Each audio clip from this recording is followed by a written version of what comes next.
represent. Go, rest in peace. Alright, let's get this one on you. Alright, here we go. I don't have to do the fucking clap thing for her. Alright, 1, 2, 3. Hi, I'm Aaron, this is Scissor Me Now, and I'm here with Feiler to talk about CBDs in the beauty industry. And for this particular episode, I didn't want to get someone who's like really smart about Wikipedia and like knows everything about like marijuana or whatever. I wanted to actually get a real industry professional to break it down. So, Allie, where do you stand in the industry? So I am an owner of 18 licenses in Colorado, and medical marijuana as well as recreational marijuana. I've been doing this for about 9 years.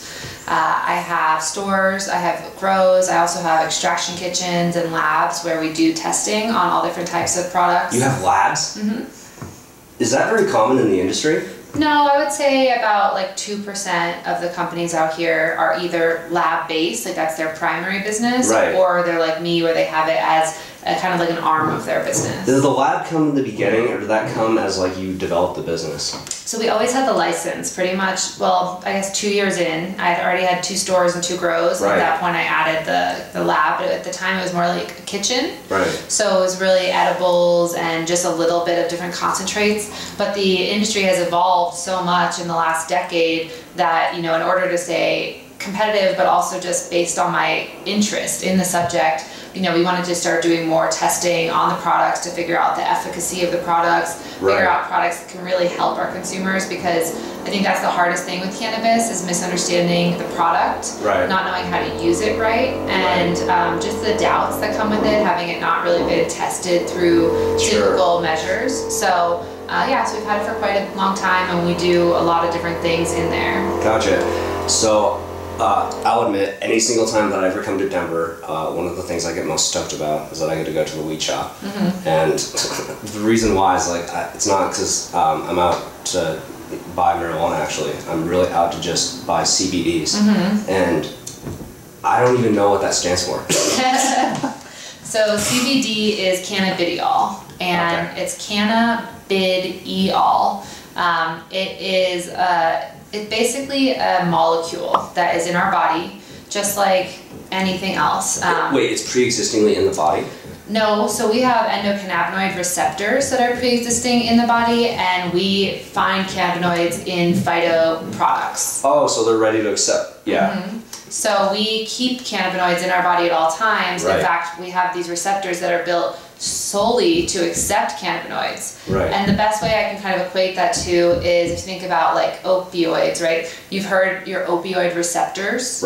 So you have the same thing in your body as cannabinoid receptors. It's just your entire endocannabinoid system, which is what's so fascinating about cannabis. And we know, you know, a peanut's worth of what we're going to know about cannabis in the future, but we do know that cannabis works differently than most other compounds in that it has a lot of different molecules. Cannabidiol, CBD being one of the leading ones that we've researched at this point, and each one, it's received by our body where it's supposed to be received, but unlike other compounds, it's also received by other receptors in our body, which is what's kind of making it a revolutionary thing. So I don't know if this fact, but is it received by the opioid receptors? It is. In fact, that's like the #1 interest in most science communities right now is its ability to affect people with addiction and with withdrawal symptoms. So it actually, so not all receptors will receive things from every synapse. They have to basically fit, kind of like a plug and an outlet, right? If it's the wrong kind of outlet, it's not going to work. So you can send stuff to your brain all day, but if it's not receiving the right signal to the right place, it's not going to send a neurotransmission. So CBD can actually go into your opioid receptors and act as if it's opioids. And that's how people could potentially get off of heroin or methadone or methamphetamines. Do you think even as much so as like even like benzodiazepines? Yeah, absolutely. Because that's like one of the biggest like problems drug-wise in our industry right now is like people that are hooked on Xanax.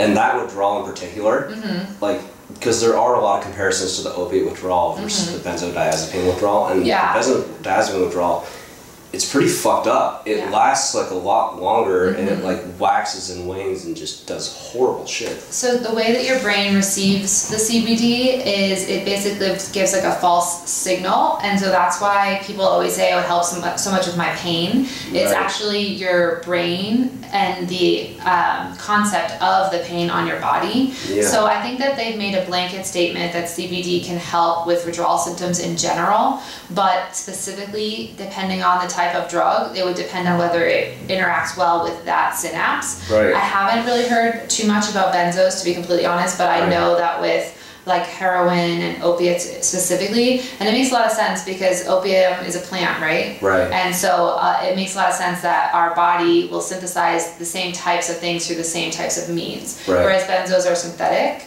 So I think that that's a different kind of brain correspondence. Sure, absolutely. So I was surprised to learn that like when I did come to Colorado, there are already a lot of my clients that use CBD, and they're the most common like method of administration is that they'll have a vape pen and they'll just smoke it in the morning, and throughout the rest of their cutting day, all the problems that they deal with, like because it's an anti-inflammatory, right? So their wrists, especially their knees, because it's a job where you're standing all day long, and you're running, and to tell you the truth, maybe like a lot of things in the industry that produce such unhealthy benefits are like you don't eat normally. People are shoving food in their face. They're not able to digest properly. And so like I take, you know, I was surprised to learn that so many people have done it, and it makes me just think about all the states that don't have it. They probably don't even know about it. And with, given the problems of like the, you know, the health insurance of the industry and how there basically like is none, I almost think that this, I mean, it's already like kind of proven to me in Denver, but it's like if it was legal in, is it legal in every state? CBD is legal in every state. Like federally? It's federally legal. So there's a big misconception about this, and basically when you think about the cannabis plant, it's actually the compound THC, which is tetrahydrocannabidiol.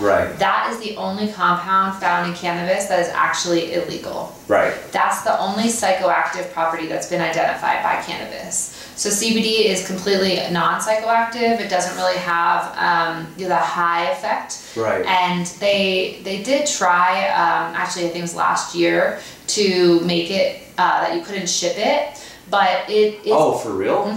But once they legalized hemp and made hemp a product that's legal in the US, basically CBD has to be legal as well. CBD is typically derived from the hemp plant, not the cannabis plant. Most cannabis strains are much lower in CBD. So it's a different grow. Yeah, so potentially, like we can manufacture CBD in-house, but when you look at strains that grow CBD, you're gonna have a much higher ratio of CBD to other components in the plant. And now hemp and cannabis are all the same family, but like cannabis has been bred intentionally for the psychoactive effects, Everyone wants to get higher and higher. So the last 100 years of crossbreeding have really led us to a product that is stoner heavy, you know? It's powerful. But it's really powerful cerebrally versus like CBD, which you almost don't feel except for maybe making you a little tired and maybe hungry, you know, depending on your typical symptoms. Some people get a little nauseous from it. That's pretty much the only physical symptoms that you'll feel from it. It's all mental through your neurotransmitters rather than like a drug that makes you feel kind of out. And anytime you have a plant and you have genetic modification, which is really what we've done with cannabis, we're constantly crossing strains to figure out what is in one and find the best traits and then use those traits to find the next best thing, But we've gotten far away from the CBD because of it, because that's not the desirable trait of smokable marijuana. So that's a big misconception in the industry. But so most of the manufacturers grow hemp or a strain that just happens to be super, super high in CBD. Otherwise, it's not really worth it. Now, other cannabinoids like CBN or CBG, those are almost only found in cannabis. And that's just because hemp, just like cannabis, has been bred for its hardy nature, and the CBD makes it strong and durable. So it's interesting to see the different compounds that are in the plants just based on what we originally wanted them for. And I think we're going to see in the next 10, 20 years some incredible genetics coming out that are really revolutionary for science and for health. And like you were saying, for example, the therapeutic benefits of CBD are extremely high. Now, there's also THCA. So THC comes typically in its non-active form. So it's when it's in acid form, just basic chemistry, it loses its acid property, and that's what makes you high. So THCA is actually potentially even more therapeutic from a pain perspective than CBD. THCA is not legal in any other state, unless it's recreational or medical. So that makes me sad as, you know, educationally, I feel like the best combination for somebody in your industry would be something with THCA and with CBD. And you can't, so when you smoke, or when you dab, or when you intake the cannabis, you actually change the acid form into a non-acid. It's actually that concept of what you're doing, because you're heating it and combusting it, and when it combusts, that's when it changes to its non-acid form. Gotcha. So if you eat it, then you're really just getting THCA and CBD, and that's by far the best for pain management. And I would say arthritis, which I'm sure is a lot of the problem in your industry over time as well. Yeah, so can anyone in America currently right now acquire CBDs? Yeah, so you'd have to go online or find like a local retailer, which some states have and some states don't have. But yes, it is legal. You absolutely can have it shipped. There are some states are like incredibly strict, you know, about like their marijuana laws. Absolutely. I'll point one out. Kansas, right? So it's like, if I'm a barber in Kansas, I would honestly be a little bit paranoid about getting like CBD shipped to me, because it's normal to be paranoid. You've been trained to think that way your whole life. Exactly. You know? But it's not illegal at all. In fact, now there is a legal federal statute that says as long as the CBD has less than, I think it's either 0.04 or 0.06% of THC. Because don't they have to have, well, as far as Colorado law, there has to be it's completely different for CBD. Like, so if you buy CBD from us, for example, there's a lot of different forms. You can buy it in pills like this, or in an isolate form, which is the purest of pure. It literally looks, you know, it's just a white crystal. These... Okay, that's like the other thing I wanted to talk to you about too, is like, I think one of the biggest problems we have as a society is like the perception of how the drug looks. Right. Yeah, so it's pretty cool. I mean, it's literally just a white pill. It's awesome. So basically, like, you know, like we'll show you up close later, but what I'm looking at right now is essentially white powder in a pill. Yeah. It's so, and the white powder, so basically if you buy CBD from us, it can be in a lot of different forms, and that's the cool thing about being in a state that has medical marijuana or recreational marijuana, because we get to play and find different options. The majority of people, when they buy online, they're going to get it in a pill form, or in a something that you can dissolve, like a like powder, basically. Or like a tincture or something. Most of the time, like if it's given to children to treat epilepsy or something like that. That happens? Absolutely. With CBDs? So CBD was originally, like, that was what the first kind of medical advancement was with CBD, was there was a strain in Florida called Charlotte's Web that somebody developed, and it was I think a 20-to-1 ratio of CBD to THC, so super low THC. And they started administering it to children with epilepsy, and people who had, you know, little kids who had 100 seizures a day would have none. How would they administer it? Just orally? So originally they would have them, I think they were originally having them vaporize it, but then they started giving it to them intravenously. So the most effective way to give it to them is put into an oil form and then give it to them intravenously. That's just the most direct. It's the most like medicinal, but then you're having to, you know, put a shot in them every day. So you can give it to them as an edible. They can eat the raw oil form, or they can eat a capsule like this. And see, that's what I do, and it's like the raw oil form. It's like anyone I've ever tried to introduce it to, I can tell, like, oh, it's just an oil. It's not going to be that bad since I'm eating it. But it's like the moment someone sees, like, or if like you were like, your mom caught you with this white powder. What is that? And you're like, what the fuck is this shit? You know, like they start getting pissed at you, and it's just like, it doesn't matter what it looks like, you know, it just matters what it does. Well, I mean, this doesn't look so, like, scary, right? You know, you've got this pill. I mean, how many vitamins or pills do you take every day, you know? I mean, I think the average American takes like 7 pills a day. So this isn't scary. Is that true? Like Advil and all that fucked up shit? And like, part of it? Yeah, and like prescription drugs are extremely high as an average. So I think this is the least scary way to start, right? Does this scare big pharmaceutical companies? Like, yeah, I mean, they're secretly doing this behind our back and studying it so that when the federal government changes their laws and they can't hide behind their lobbyists and politicians that are ensuring that we don't make this a federally legal substance, we don't create access to people, they're ready to go. So as soon as, like, even Philip Morris, like, they own more farmland that's intentionally designated for cannabis crops than any one company in the world. Those motherfuckers. They're ready to go. They already have patents on different things that are related to the industry. So yeah, it's happening. It's all happening behind the scenes. And it just shows the true efficacy of the product is there. But you have to think about it from a capitalist perspective, right? The biggest competitors to cannabis are the pharmaceutical industry. Yes. Then you've got big tobacco and alcohol companies. And who pays more money to our lobbyists and to our government to enact things than anyone in the world? Those three are the leaders in it. So we're basically they just keep shoving it under the rug, and like people like you who are like, how do I get this outside of Colorado? Is this really legal? It's really sad because there should be so much more education at this point. There should be so much more access at this point. So many people are suffering from, for example, they just came out with a study that showed cannabis, specifically CBD, can help fight the occurrence of diabetes, which kills people, can help with cancer. It's like genetic. Well, it's genetic in my family line.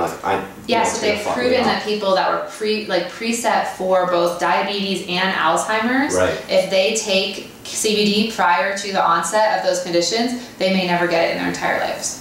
They did it to like... Even Alzheimer's? Alzheimer's is the most exciting to me. It is, because that's like truly like the most ironic disease of life. It's so sad. Like, think about it, like your mother or even yourself not being able to recognize your daughter or your mother, you know? It's crazy to think about, and literally every day I feel like more science is coming out about the benefits of the plant in general, and they're learning all about them in combination with each other, what they do. And, you know, I think also cancer is, in my opinion, I mean, all of them are pretty revolutionary. The fact that people who have MS or Crohn's disease actually have the same issues with inflammation, that's helping all of them. But cancer, like CBD specifically, they've actually, there's a video I think you can download on YouTube, but this lady has melanoma on her, and they put raw CBD oil on it, and it literally peels the melanoma off of her body. Really? And it tested as pure cancer when they test the melanoma. Whoa! And the CBD just pulls it right off. And like that's what CBD can do inside your body too. Typically, I see a lot of patients who have like brain cancer or tumors that are inoperable, and they come to me and we put them on it's called Phoenix Tears or Rick Simpson's oil, which is a guy in California who invented this treatment. And it's a heavy, heavy dose of full spectrum of cannabinoids, but very heavy in CBD. And they eat up to 1 gram every day for 60 days of it, a full gram. Of, like, I could probably eat a 0.2 of it and I'd be, you know, pretty wrecked. So they have to eat a full gram of it every day for 60 days. And it can potentially eradicate like cancers that are inoperable, that someone's given a time of lifespan on. Wow, okay, so there's a ton of studies going on with it. And it's so amazing to me because it's just like any single time anyone does anything in our industry, like it's just so normal to be like, oh, if I have pain, let me go take some Tylenol. And I personally, I've never felt ibuprofen or any of that stuff ever helped me. So I almost got it like as like poison, right? And so it's definitely not good for your kidney or your liver. No, it's horrible. Yeah. And, I mean, let's face it. How many people drink on top of it too? It's insane, and it's just like I've only started to like understand like how horrible alcohol is for your body as I've like gotten older, because you feel it more, and like you start looking at all the linked diseases. Because I can't tell you like how many people I know that go home, like go to work, come home, and then will just start crushing a six-pack. Oh yeah. And it's like medically now it's been proven that this thing, which I think this feeling I think a lot of people are looking for, of just being generally relaxed and just a state of mind where they're not all blurred up and like, you know, they can still keep their personality, but they can come home and not wreck their bodies. And it's like it almost sounds like if I tried to tell this to my dad, he'd be like, that doesn't exist. That's too good to be true. Well, you have to like and then you just start going off about how to do like more yoga and like, you know, do handstands and like Korean meditation. Well, the coolest thing about cannabinoids in general is the way they interact with your brain. And so, I mean, it's scientifically being proven more and more every day that this is a true reaction in your brain, and that the chemistry of your brain, just like dopamine or serotonin or any other, you know, compound that you put into your body, even sugar, you're gonna have an effect. Yeah, we can show them. So this is the CBN. Okay. CBN's really amazing. This is actually my favorite combination of cannabinoids. CBN, it does something really remarkable with the brain that nothing in the world has ever done before. It actually can help regrow the synapses in your brain. No way. So this is like great for like fucking meth addicts. Meth addicts, especially for children with epilepsy who've had hundreds of seizures a day their entire lives, who basically have very little brain functionality. Right. So I've actually seen kids get on a combination of these things who never talked or never walked before. Wow. And we've actually seen their transition over, you know, a 2-year period where they have started walking or talking, and they're completely different people. What made you, like, I don't know if like a lot of people who like are in the industry are involved in it, because like you seem to have like a really good grip on this, and also for you it doesn't seem like it's like it's all about a monetary like thing. So I had thyroid cancer, and a lot of people don't know that about me, but when I got it, it was really interesting. I actually had some recurrence, and I decided the second go around not to go through radiation again. It was just really toxic on my body. It really affected my immune system, and so I started juicing raw cannabis leaves every day, and I started eating as much CBD as I could, basically, and my lymph nodes actually minimized, and you can still kind of feel them, but I've got like 0.01% of thyroid cancer remaining in my body. Holy and they can't find it, so it's not worth it for them to like even really try. So I've managed to learn how to manage my cancer naturally and not have another surgery. What? Yeah. Okay, I'm really shocked right now, because I definitely didn't know that about you, and that's amazing. Yeah, I really love cannabis. I always have. I've been a recreational user a long time. When I started in the industry, you know, my dream was to have stores. Now I have green tree medicinal stores all over, and it's awesome. And now we're looking at other states and other things. But it was really enlightening when I had my first real patients come in the door, and this was before I had cancer actually, and I really could help them. Like I remember this one lady that came in with glaucoma. And she was just like, I heard THC might help with reducing the pressure in my eyes, and I'm gonna go blind if I don't get some sort of something that works. There's nothing that's working for me. I've tried all the pills on the market. And we started her on a regimen, and instantly her ocular pressure went down. Put her on a regimen. I had no idea what I'm doing. I'm by no means a medical doctor, nor do I pretend to be, you know. But I said, well, let's try this, you know. And she was willing.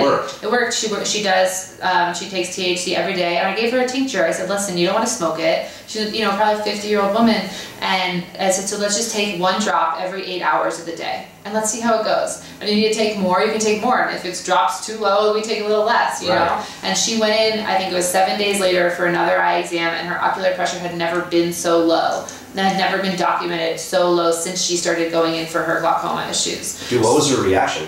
It was incredible. She came in and her face was like, Allie, I am so happy. She's like, I cannot tell you how happy. And I was just like, wow, that's amazing. Like, so, you know, and I learned from her, and she learned from me, you know, and she would research and talk to me about it. And it was really cool, because that was like one of my first real patients, like probably 2009. And, you know. Oh my God. Yeah. This is a reference that's, what, like 8 years ago? Almost a decade ago, yeah. And, you know, and at the time, this was just THC. I don't think that they had even identified CBD at that time. So that's what's incredible. Yeah, so I know that CBD, like the first time I ever heard of it was 2 years ago. So, okay, I'm being a little hyperbolic. They had identified cannabinoids, and they had identified a small spectrum of cannabinoids, but there was like no research on them whatsoever. We just knew that there was like THC and CBD and like I think CBN and CBG. And then what happened was people started smoking cannabis regularly. And it became there's some medical use for it, right? There was these people that were going to their doctors, and they were saying, I have cancer and it helps me. I have nausea and I can't stop vomiting, but when I smoke weed, I can, and I can eat.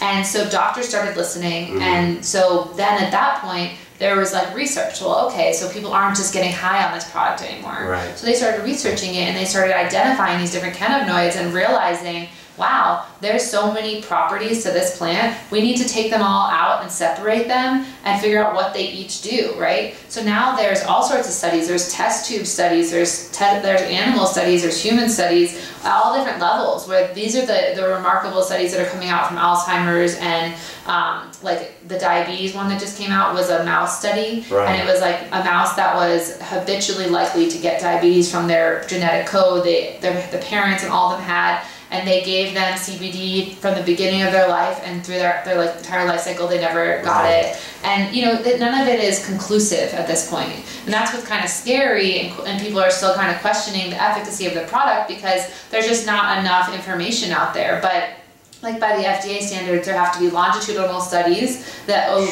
with a certain number of people over a certain period of time. So we just haven't reached that breaking point yet where we can actually come out with these studies and say, hey, but like people in Israel... Who do you think is going to come out with the better study first? Israel. The government or the industry? Oh no, a different government, not ours. Yeah, I'm just like, because I'm trying to think about like the government putting something out on it, and I just think I think it'd be fucked. The government won't put anything out until it's unrefutable. Until we, as a community, start getting up and saying, this is ridiculous, we need access to this product, the government's going to continue doing what they're doing because they're getting paid by all these companies to continue doing what they're doing. Right. So, what is, I mean, okay, so like, you just explained like your motivations and everything. Actually, out of curiosity, do you have like a list of like people that like you've like helped and like they send you Christmas cards and shit because you help them out? They're still my patients. I still see them all the time. They ask amazing. for me anytime they come into the store where they know my office is, you know, because we have a corporate headquarters next to one of our stores. Sure. And yeah, I have personal relationships with quite a few of them. I have people that call me all the time, patients that call me, you know, all the time and just ask me questions. It's a really nice family environment. That's amazing. I love that kind of shit. I love what you're doing for the industry. It's great. Are there a lot of other people that share that same sort of attitude? I think most of the people in this industry are driven by money. You know, it is monetary. And of course it has to be, right? Like I still need to make money. Sure. But when I have patients that come in and they have serious stuff going on, I'm the first one to be like, all right, what can I do just above cost? What can I do for this person, you know, to help them to actually be able to do this? Because like we were talking before, this is, you know, 30-day supply. It's a 5 milligram capsule, costs almost $60. You know, out the door, that's $2 a day. But if you need to take 3 or 4 times this dose because of the way your body is or how much you need, it starts to get expensive, you know? I know for me, like the most effective thing was when I would juice the raw cannabis leaves. So you're taking these off the plant themselves. I didn't know you could even do that. Yeah, actually, as long as the plant's still wet and hasn't dried. And so because I have access to grows, I grow, you know, a very large amount of cannabis every day. I go in and I do it legally, but I take 2 ounces of cannabis leaves every day, and I would, you know, juice them and then put other fruits to what does it taste like? It's not good. It's really not good at all. But I mean, I was able to do that because I had so much access to the plant. When I have people who have serious cancers, I always want to recommend juicing to them, and I really can't, because unless they're here and unless they have access and even are willing or able to go into the store, because you can't juice for more than like really 3 days. How did you find out about juicing? Because again, I didn't even know that was a possibility. When I first got cancer, I went a little bit research crazy. I was like, all right, Allie, you are not going to be this person who dies from cancer, you know? And I actually thought I had lymphoma, so I was wrongly diagnosed, which was really scary because if you start researching lymphoma, you're like, I'm gonna die. Why does that happen, it seems like, all the time? You know, doctors, I think, they see a family of cancers when they see certain symptoms. Right. And they just say the word cancer and people get scared, you know, because it's scary as heck. But for me, I had swollen lymph nodes on my neck. It kind of looked like, what's his name? The guy... the monster with the notches in his neck. Frankenstein? Like Fred Flintstone. I know it's not that. So I looked just like Frankenstein. Like I had these 2 nodules that were literally just sticking out of my neck, and I was like, what is this? And when I went in, they're like, well, you know, it could be lymphoma. And I was like, oh my God. So I just started researching it, and I was like, oh my God. So instantly, what do? I go straight to my grow, and I manifest 2 ounces of product in my house, and I buy a juicer, and I go home. Because I just started researching, like, what's the only, like, natural ways to kill cancer, because I'm very naturally focused. I've always cared more about, you know, what am I putting in my body, and also, like, caring about the environment. It's more of my MO. So I was like, I'm gonna beat this, you know, naturally. And then I found out that I had, you know, thyroid cancer, which is a much more treatable and beatable form of cancer. Right. So I was like, all right, they took out my whole thyroid, took out like 39 lymph nodes from this side of my neck, and then gave me radiation, which almost killed me. And I remember sitting on my bathroom being so sick and being like, I should have just done the CBD stuff. But at the time, this was almost 5 years ago, I didn't know what was going to happen with CBD. It was so new. It had really just come out as an option, and it was scary, you know? And when they tell you, like, no, it's taking over your entire neck and spreading into your lymph nodes, you start researching that, you're like, I gotta get this out now, you know? So I didn't have the patience to wait for CBD at the time, and I do regret it because I have chronic pain throughout my whole neck, and I get all these cramps and little mini seizures in my neck because of how invasive the surgery was and how much they, like, took out of my neck. Yeah, and I know I wouldn't have that if I had treated it naturally, but I also don't know how much CBD do I need to treat this cancer, at what rate, right? Because there's no doctors that will help me. No one. There's no one in the world. That's so fucked up. Because, like, you have to think that, like, all right, there's like a couple 100,000 doctors out there, I mean, more, right? Right. It's like there at least has to be like one of them that definitely recognizes, like, yeah, I can prescribe all these fucked up drugs, and everyone's different. Right. Who knows? Maybe, like, you know, going through, I don't know, radiation or whatever, maybe that's the best solution for the person. But it's like, no one's even, the ridiculous part is the effort. No one's even tried. Right. You know? And it's like, instead, it's like, then you have, like, you in your shop, and people are, like, trusting you. Right. And it's like, I'm the doctor, unfortunately. Yeah, no, I got, like, people ask me all the time, they're like, are you a pharmacist? Should you have your doctorate? I'm like, no. I have my master's in business, and I've been doing this for almost a decade. That's what I've got for you, you know? Yeah. But it's a lot more than most people, and that's, even to speak to your question earlier about the industry in general, you know, I came into this with a business mind, right? But we were a medical only, and it goes back to my love for natural homeopathic options. Oh, you start off as medical only first. Well, yeah, I mean, when I started in the industry, it was only, I mean, we were one of 2 states that had even the medical allowed. Well, there was Washington, right? Washington was the first recreational state with us. But that was years later. That was 2014. I'm talking about 2009, when it was basically like, it was, I think, Alaska, Colorado. Alaska? Yeah, Alaska's had medical marijuana for a really long time, but they don't really have a significant program. But there was, and then I know Washington came on board, I think the same year for medical. But there was, I think, literally 4 states that you could have medical marijuana access. And it was like that for 5, I mean, and it's weird because, like, we had a constitutional amendment that got passed in 2001 that allowed it, but we didn't really capitalize on it as a state until like 2008, 2009. That's when basically we decided, we looked at California.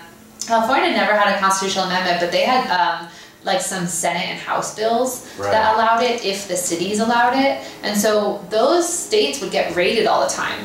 And it was really scary for anyone to want to open up outside of California. I don't know what it is about Californians and that just have gusto, but they were just like, we're going to do this, you know? And so they would get raided all the time, which was really scary for people like us that were interested in being in the industry, but we're just like, I don't want to go to prison, you know? But then what happened was in 2009, people like me started opening up what they called at the time caregiver centers. And in Colorado, the way the constitutional amendment that, you know, the entire state voted for, the way it's written is if you want to be a medical marijuana patient, you have to have these issues.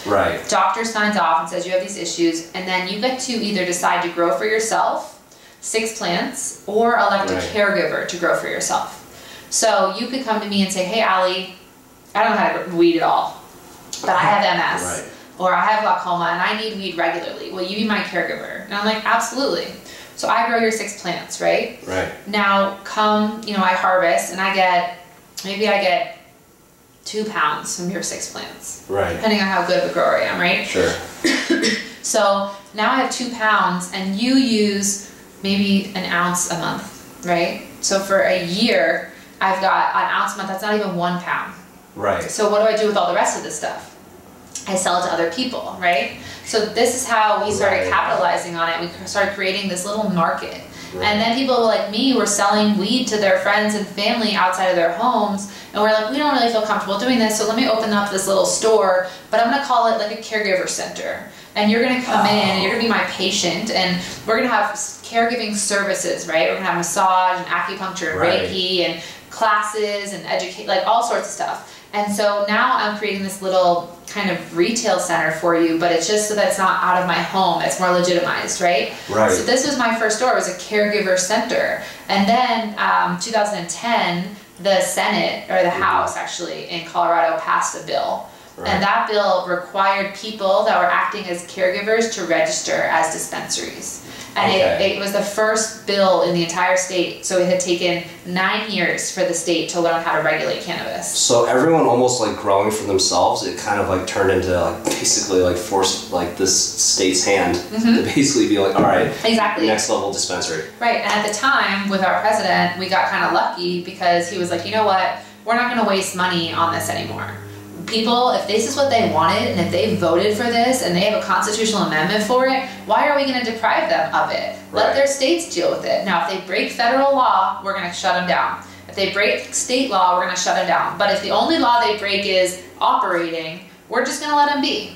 So that's basically what the feds did for a long time. And so people like me, 2010, registered our stores as centers. Right. And then, you know, for a few years, it went really well. And everyone was like, wow, this is working great. We want it recreational, you know? Yeah. So they wrote another constitutional amendment and passed it. And they wrote another bill to regulate it for the, you know, recreational side. So it was really cool because I got to see from the very beginning to now and how much it's changed. And like when you look at other states that are just starting, most of them, 9 times out of 10, they start with just medical. I don't know one state actually in the whole country that started with both or just recreational. No. So we'll see if that happens in the distant future. But you know, there's more states that have medical marijuana now than that don't. Yeah. We actually have over a majority. I think there's 38 states. That's pretty significant. When you start getting up into those 40s, the federal government's going to have to really reconsider the scheduling as a controlled one substance. They're going to really have to think about what they're doing and start, you know, changing their ways. You know, I've learned so much because one of the things that happened in our industry is like, remember when everyone was kind of obsessed with having like straight hair and there was those Brazilian keratin treatments? Oh yeah. Okay, so I can't even believe this was possible, but like there was no regulation behind it, and the byproduct, the main byproduct, and there was like a lot of it, was formaldehyde. So even if you walked into a salon, you were instantaneously breathing like clouds of this shit. Yeah. So what happened is that I think hairstylists, I don't know what rank they were, but they all of a sudden leapfrogged everyone into the #1 profession where like women miscarry the most. Oh, wow. And it's just from this one thing. Interesting. And so you think like that trend literally caused that much damage. Wow. And I remember being in New York when the beginning of that was happening. Now there's non-formaldehyde, but it's like anything that like your industry, my industry is about money, and so it's not tightly regulated. Why do you think they have products like, you know, Botox and crazy shit that you can do to yourself, and it's like no one says anything about it? It's because people will pay any money. People want it. Yeah. People will pay any dollar to have it, and you know, we talked about like the consciousness of like beauty the other day, but the consciousness of beauty like now is people will do anything to look the way that they want to look. Absolutely, yeah, it's so sad. No, but like you were saying with the formaldehyde and other products, we as a society don't pay any attention to what we're putting into our bodies. No. We're like, oh, that's sugar-free, awesome, it's good for me. But then you eat, you know, all sorts of aspartame and sucralose. It's so fucked. So I had a diet soda. I know there's a lot of you that drink diet soda out there. I know who you are. And I had that addiction too. Yeah. And then I realized, I started reading about kidney stones. I'm like, wow, I really don't want to go through that. Right. And that immediately freaked me out. And then I stopped. Right. Well, as a society, if we required our manufacturers of products to care more about what they were putting in things, you would see a lot less ingredients on the ingredient list when you look at things. You know, most things are manufactured in a way that's cheap and cost effective, so they don't care about what's going into it, and it's more expensive if you do care, you know? Right. It's really sad, like when you think about our entire life, right, as a society, you can go back, you know, 60 years ago, when you think about like asbestos, for example. We didn't know when we were using asbestos that it was potentially going to kill us or have birth defects for our babies, but we didn't know about it, right? We don't do these predetermined studies. Instead, we just use stuff. We're like, oh, this is revolutionary. And then, you know, 20, 30, 40, 50 years down the line, we realize the negative effects of that, right? It's like, oh, aluminum's cheap. Right. Why don't we use it to make windows? The next thing you know, people have black mold health issues. Exactly. And so it's like the whole thing with it is like, I personally, like, having dealt, you know, with using, like, you know, the CBD, CBN mixtures and all that, I really have a hard time seeing how this is going to fuck me over. You know what I mean? Like, no, it's not. And that's what I'm talking about. Yeah. Like, I really have a hard time seeing that. I don't think there's anything better that you can consume in the entire world. So like what's really cool is, this is my favorite fact about CBD possibly, and cannabinoids in general. So when mother nurses, there's actually, like you asked earlier, there's actually naturally formed cannabinoids in the mother's breast milk. So yeah, and so you actually give, your body creates cannabinoids to give to your baby. And it's like, hey, we need you to have this so you can grow up healthy. So in my mind, if my body naturally creates this so that I can give it to my successor, we need this in our body. And so one of my kind of crazy / maybe theories is that we should be taking CBD on a daily basis and other cannabinoids, and that part of the reason we have all these illnesses and diseases in our society, especially the cancers, is because we're not giving our endocannabinoid system the things that it needs to function at its highest. So just like vitamins or anything else that you think your body needs, you don't get enough of in your daily intake of food. CBD, CBN, CBG, they're all part of it. And so I want to have a full spectrum, you know, vitamin that treats, you know, diabetes and Alzheimer's and potential cancers by preventing them proactively. I don't think that's crazy at all. Because one of the first things, like, I remember like being in high school and they're like, cool, we're gonna have a psychology class. And when you're young and you think about psychology, you're like, at least for myself, I was like, oh shit, I'm gonna learn like what's gonna make me hallucinate and shit, or whatever, right? The first chapter of like what we talked about, and it's actually ironically the only thing I remember about psychology class, was that the #1 killer is stress. Oh yeah. And it's just like, is the world gonna get any less stressful? No. And it's like, and so then I think about like how stress is rooted in so many diseases, and the beauty industry is a pretty like lax place for the most part. Like when you walk in, it's not like you know, being in corporate or whatever. Nice. But I remember one day taking, you know, a dropper of CBD oil before I went to work, and it's just like, I couldn't believe how stressed out everyone was because like of how relaxed I was. Definitely takes the edge off. It definitely takes the edge off. And so it's almost like people in my industry are way more stressed out than I would have possibly imagined. And I can only imagine that like the stress, because like the stress definitely, it can cause cancer. It can fuck you up. And so I think that's the most important like health bill at the end, is like people start complaining about all the little things like, oh, my wrist hurt, you know, like my feet and knees are sore. It's like, dude, think about cancer, because like what you're breathing in city air, definitely not good for you. Like living in a city, actually I was talking about this with Gio, I was like, this is so man-made and unnatural. How can it possibly be good for you to live in a city? You know, there's so much like unnatural noise, pollution, just like craziness. But it's just how we have evolved, you know, it's what we prefer as a society. So I think it's interesting, it's like a pure like circle, like coming back to 2017, it's like, oh, now we finally discover this, and now it's like... and this has been alive like long since we've been born. Like, it's been our entire society. You know? And even in our genetics, it's like developed into it. And it's just, it baffles me that we're so like anti, and it's like when you look at the reasons why we're anti, and it's just like all propaganda. All propaganda shit. But it's just like everything else that we've been taught in our lives, right? Like everything comes from your family and your surroundings, and what people are afraid of what they don't know, and they want to know something about things. They want to feel like they have a good grasp on something. So if there's so much unknown about something, or there's even a bit of an assumption about something, it's so much easier as humans for us to just grasp onto that concept and be like, oh yeah, cannabis is bad, you know, because it gets my daughter really high and she gets lazy and she doesn't go to school, it's bad, right? And you know what? Cannabis does do that for some people. It does. For some people it makes them lazy, it makes them fat, you know, but that's because they are predisposed to maybe a lazier predisposition. I think so too. I think I'm a very productive pothead. I can smoke all day and still get work done, but I would never sit here and say smoking makes me more productive. Right. It doesn't. It maybe makes me more creative. When I'm like, you know, cleaning my house, it does give me a certain pep in my step, you know? But when it comes to really sitting down, if I'm gonna write, for example, a speech, because I'm gonna go speak in front of a city council, I'm probably not gonna get high right before I do that, you know? But I might get high right before this with you, because why not? You know, it makes me feel, I mean, I'm very comfortable also with cannabis. Like as you said earlier, some people, it really makes them anxious, or it makes them overwhelmed, or like they lose their personality. They don't know how to deal with the feeling. And that's just, it's each strain also affects differently, you know?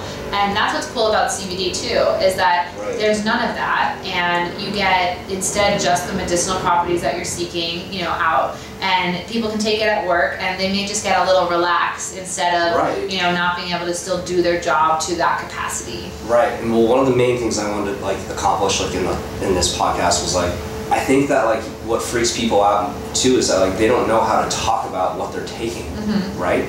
But so like you can so well articulate, you know, what CBD does, but if like, you know, like someone in a salon suite just like saw this like sitting around and saw them taking like, you know, like scrummaging for the last pill and just being like, you know, just popping and being, and they're just like, what are you taking? And then they try to explain to them like, oh, it's this stuff called Mary's medicinal, and they're just like, are you high? And just like fucking with them. And it's just like they don't even understand like, and when they try to articulate it, they're just like, so you're taking pills. And it's just like, it's complex, you know, just like any new drug. So you're smoking white powder. And that looks really healthy for you. And it's so crazy because this is the purest, most unadulterated, like this is an isolated extract. So we literally take the raw product, we extract it out to an oil form, and then we do a distillation process, just like you would distill like liquor, and we pull out everything. So it's kind of cool. You got no more plant material. You've got literally nothing left in this except for just the CBD molecule.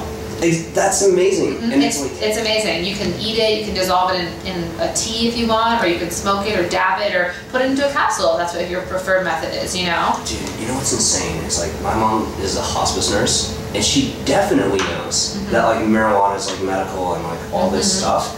And it's like, if I showed her this and I tried to explain it, she's still a nurse. She's like, she's pro, like she grew up as an orphan, so she's definitely pro like human rights, like every single thing, like gay, lesbian, like pro everything.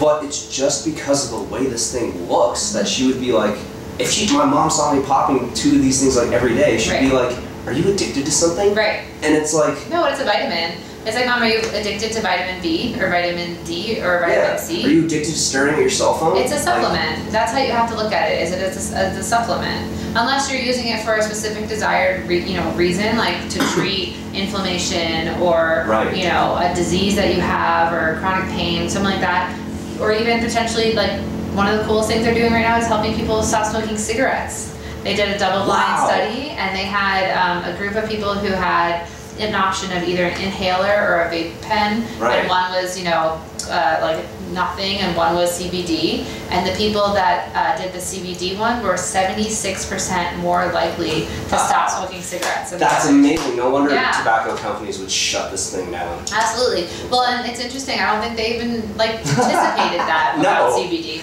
I think the biggest concern from them is, you know, are people going to drink less because they're smoking more? Are people going to smoke less cigarettes because they're smoking more weed? Are people going to go to the hospital less and need less prescriptions because they've got this other form? But like, it could be a prescription, you know? Do you ever think about that too? Like maybe the reason like why it's not like legalized in every state is because the consciousness of this country for so long has been focused around alcohol. Absolutely. Right? Because we even have this weird prohibition shit that we did. Which this is prohibition. We are in prohibition. I know, which by the way, it's the dumbest thing ever.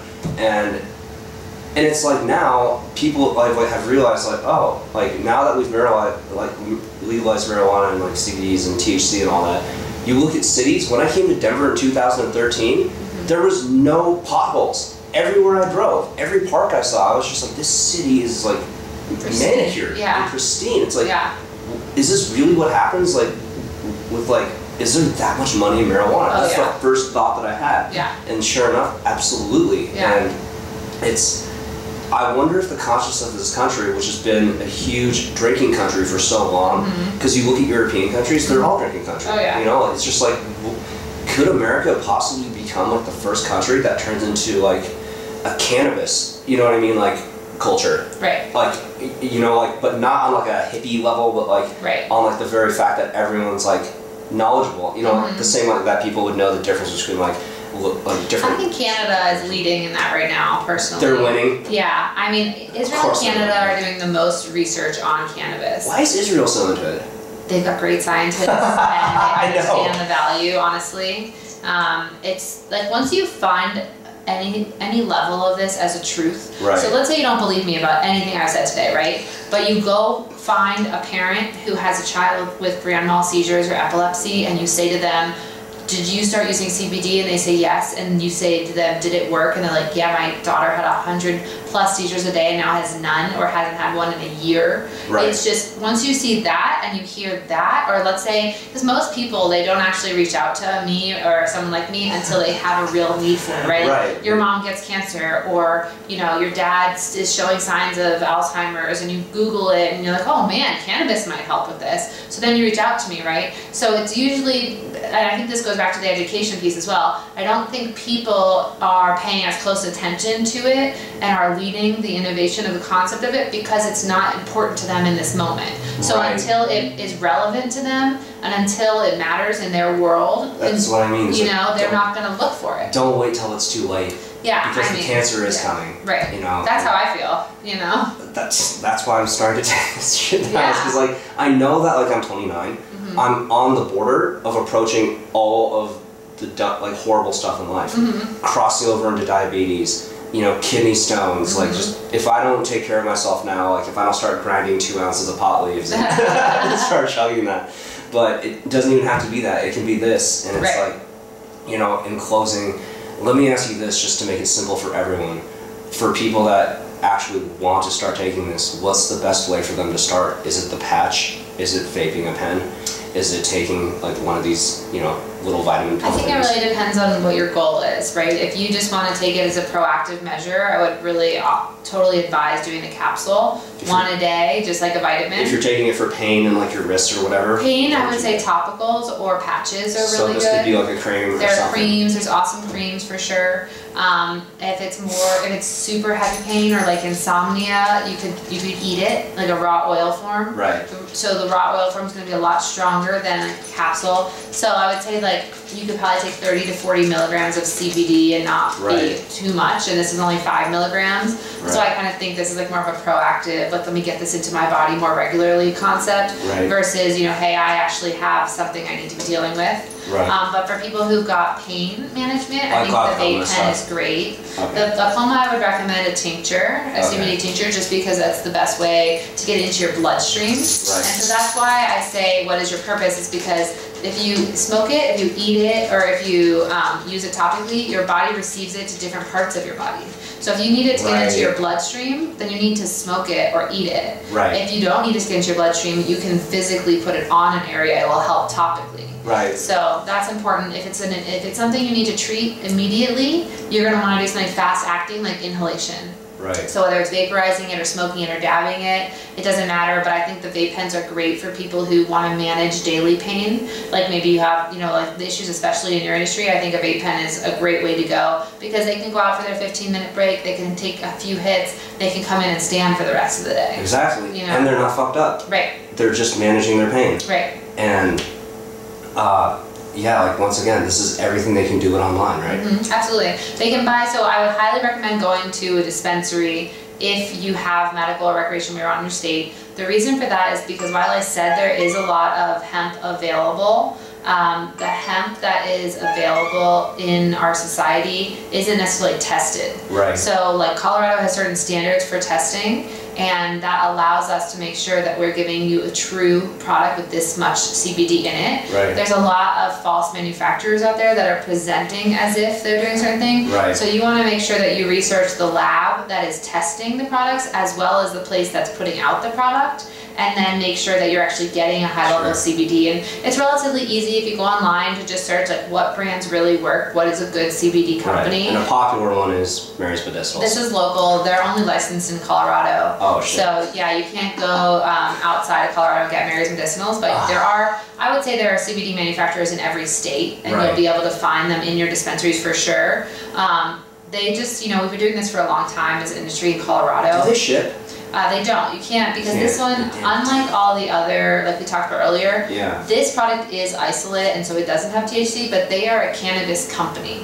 So they can't ship because their license is not for shipping hemp. So you have to find a company that has a license to be able to ship CBD shit. Okay. Yeah. So that's how it breaks down, folks. Yeah. Find someone that actually has a license to be able to ship it, and you can get all into this. And finally, something will work. Yeah. Awesome. Yeah, good luck, and don't be scared. I think it's great. Good luck. Don't be afraid of the best cure on the planet. Yeah, potentially. Right on. Thanks, Allie. Of course. Good roll.